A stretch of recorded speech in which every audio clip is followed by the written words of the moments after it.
Hello student, আশা করি তোমরা সকলে খুব ভালো আছো। তো আজকেও তোমাদের নিয়ে আসলাম জীবন বিজ্ঞানের তৃতীয় অধ্যায়ের সাজেশন। অর্থাৎ ভিডিওটি শুরু করার আগে তোমাদের একটি গুরুত্বপূর্ণ বিষয় বলে রাখি, তোমরা কিন্তু কোনোদিনও সায়েন্সের সাবজেক্টগুলো, বিশেষ করে জীবনবিজ্ঞান, ভৌতবিজ্ঞান এবং অঙ্ক, কোনোদিনই সাজেস্টিভ কোশ্চেন পড়বে না, ঠিক আছে? মানে সাজেশন ভিত্তিক পড়বে না কিন্তু, ঠিক আছে? হ্যাঁ, তোমরা এটা করতে পারো যদি জীবনবিজ্ঞানে গুরুত্বপূর্ণ প্রশ্নগুলি চিহ্নিত করে রাখবে, ফিজিক্যাল সায়েন্স, লাইফ সায়েন্স এবং তোমাদের ম্যাথামেটিক্স যেগুলো গুরুত্বপূর্ণ সেগুলো তো অবশ্যই করবে। প্লাস সায়েন্সের ক্ষেত্রে খুঁটিয়ে কিন্তু পড়বে এবং কনসেপ্ট ক্লিয়ার করবে, ঠিক আছে? কারণ অনেক সময় ম্যাথামেটিক্স প্রবলেম আসে সায়েন্সের সাবজেক্টগুলি, তো সেগুলি যদি তোমরা খুঁটিয়ে না পড়ো, কনসেপ্ট ক্লিয়ার না করো, সেক্ষেত্রে কিন্তু অসুবিধায় পড়বে এবং অন্যদের তুলনা থেকে অনেকটা পিছিয়ে থাকবে তুমি, ঠিক আছে? তো অবশ্যই কিন্তু অধ্যায়ভিত্তিক ধরে ধরে কোশ্চেন প্র্যাকটিস করবে। আর আমরা তো আছি যে সায়েন্সের সাবজেক্টগুলো থেকে কোনগুলো বিশেষ গুরুত্বপূর্ণ সেগুলো তো আমরা দেখিয়ে দিচ্ছি। আজকে তৃতীয় অধ্যায়ের যে সমস্ত গুরুত্বপূর্ণ প্রশ্নগুলো রয়েছে সেগুলি আলোচনা করব।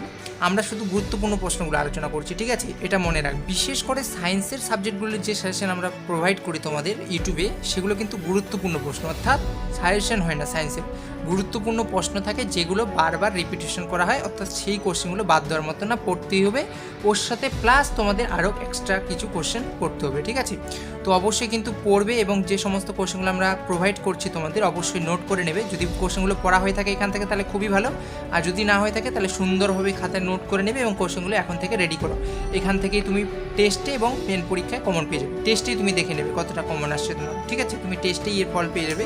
তো দেখো, তৃতীয় অধ্যায়ের যে সমস্ত 5 নম্বরের জন্য তোমাদের যে সমস্ত কোশ্চেনগুলো করতে হবে আমি সমস্তটা আলোচনা করবো এবং 100% নিশ্চিত গ্যারান্টি দিচ্ছি আমি যে কমন থাকবেই তোমাদের 5 নম্বরে একটি কোশ্চেন আসবে।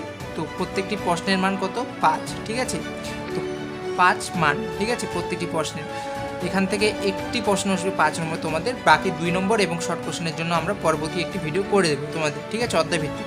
আপাতত আমরা 5 নম্বর কোশ্চেনগুলো আলোচনা করছি। আর তোমরা যদি এই 5 নম্বর কোশ্চেনগুলো খুব ভালো করে প্র্যাকটিস করে পড়ে নাও না বিস্তারিত হবে, তাহলে এই 5 নম্বরের কোশ্চেনগুলো থেকেই কিন্তু ভেঙে ভেঙে শর্ট কোশ্চেন আসে তোমাদের। সেক্ষেত্রে তোমাকে কিন্তু আর বেশি পড়তে হবে না, অর্থাৎ এই 5 নম্বরের কোশ্চেন পড়লেই তোমার কিন্তু শর্ট কোশ্চেনও হয়ে যাচ্ছে এর সাথে। তো এই অধ্যায় থেকে 1 নম্বর যে কোশ্চেনটা করতে হবে, বংশগতি এবং কয়েকটি সাধারণ জিনগত রোগ, এই অধ্যায়টা থেকে 1 নম্বর কোশ্চেন হচ্ছে মানুষের লিঙ্গ নির্ধারণ পদ্ধতি চেকার বোর্ডের সাহায্যে ব্যাখ্যা করো।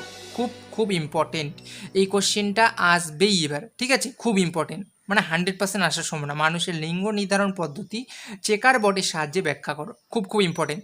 যেগুলি স্টার মার্ক দেওয়া আছে সেগুলি কিন্তু বারবার প্র্যাকটিস করবে, ঠিক আছে? খুবই গুরুত্বপূর্ণ। নেক্সট 2 নম্বর কোশ্চেন, থ্যালাসেমিয়া রোগের 3টি লক্ষণ লেখো। আলফা থ্যালাসেমিয়া এবং বিটা থ্যালাসেমিয়া রোগের কারণগুলি লেখো, খুব খুব ইম্পর্টেন্ট। নেক্সট 3 নম্বর, হিমোফিলিয়া কাকে বলে? হিমোফিলিয়া এ এবং হিমোফিলিয়া বি রোগের কারণগুলি উল্লেখ করো। এটিও কিন্তু মোস্ট ইম্পর্টেন্ট রয়েছে, খুবই ইম্পর্টেন্ট, অবশ্যই প্র্যাকটিস করবে। নেক্সট কোশ্চেন হচ্ছে মানুষের বর্ণন্ধতা রোগের 3টি উপসর্গ লেখো। হিমোফিলিয়া রোগের একটি কারণ ও একটি লক্ষণ লেখো। অর্থাৎ আমি এখানে একটি করে কারণ লিখতে বলেছি, তোমরা কিন্তু একটি কারণ আবার বেশি পড়ে রাখবে, ঠিক আছে? সবসময় একটি পয়েন্ট পরীক্ষার হলে বেশি দেওয়ার চেষ্টা করবে। যদি 2টি পয়েন্ট চায় তাহলে 3টি পয়েন্ট দিয়ে আসবে, যদি 3টি পয়েন্ট চায় তাহলে 4টি পয়েন্ট দিয়ে আসবে। নেক্সট কোশ্চেন করবে তোমরা 5 নম্বর, বংশগতি সংক্রান্ত পরীক্ষায় মেন্ডেলের সাফল্য লাভের 2টি কারণ লেখো। পৃথকীভবন এবং স্বাধীন সঞ্চালন সূত্র 2টি লেখো। অর্থাৎ মেন্ডেলিভ একসংকর জননের পর কোন সূত্র আবিষ্কার করেছিলেন, সূত্রটি কী, এবং দ্বিসংকর জননের পর কোন সূত্র আবিষ্কার করেছিলেন, সূত্রটি কী, এইভাবেও কিন্তু আসতে পারে। অর্থাৎ সূত্র 2টি অবশ্যই পড়বে। এই সূত্র 2টি কিন্তু বারবার রিপিটেশন করা হয় তোমাদের পরীক্ষায়, 2 নম্বর হোক অথবা 5 নম্বরের কোশ্চেনের সাথে হোক, খুবই ইম্পর্টেন্ট, ঠিক আছে? অবশ্যই পড়বে। নেক্সট 6 নম্বর কোশ্চেন যেটা পড়বে সেটা হচ্ছে প্রকট ও প্রচ্ছন্ন বৈশিষ্ট্য কি?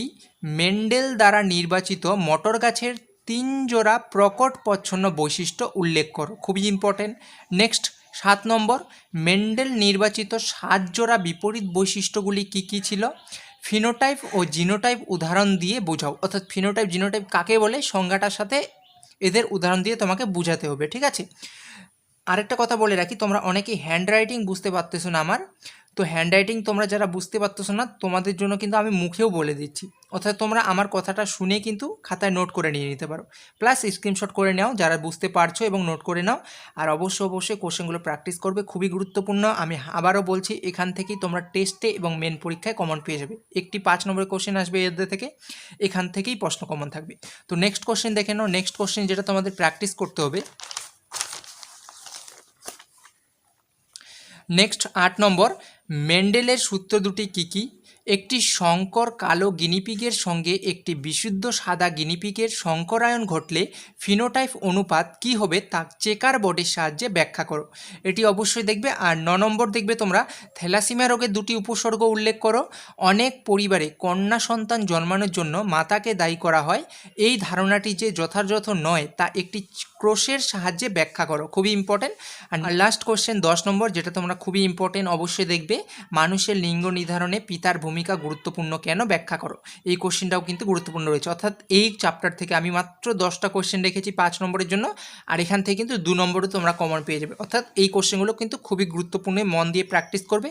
আর ভিডিওটি অবশ্যই তোমার বন্ধুদের সাথে শেয়ার করবে, যেন সেও এই ভিডিও থেকে উপকৃত হতে পারে। আর কোন বিষয়ে তোমাদের সেশন লাগবে অবশ্যই আমাদের কমেন্ট করে জানাবে।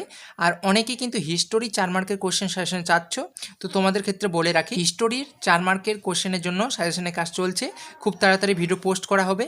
আমরা স্যারকে বলে দিয়েছি, স্যার রেডি করছেন তোমাদের জন্য হিস্টোরির সেরা সাজেশন অধ্যায়ভিত্তিক চলে আসবে তোমাদের সানডে অথবা মানডেতে আমরা পোস্ট করে দেবো, ঠিক আছে? তো ভালো থেকো, সুস্থ থেকো, দেখা হচ্ছে কোনো নেক্সট ভিডিওতে।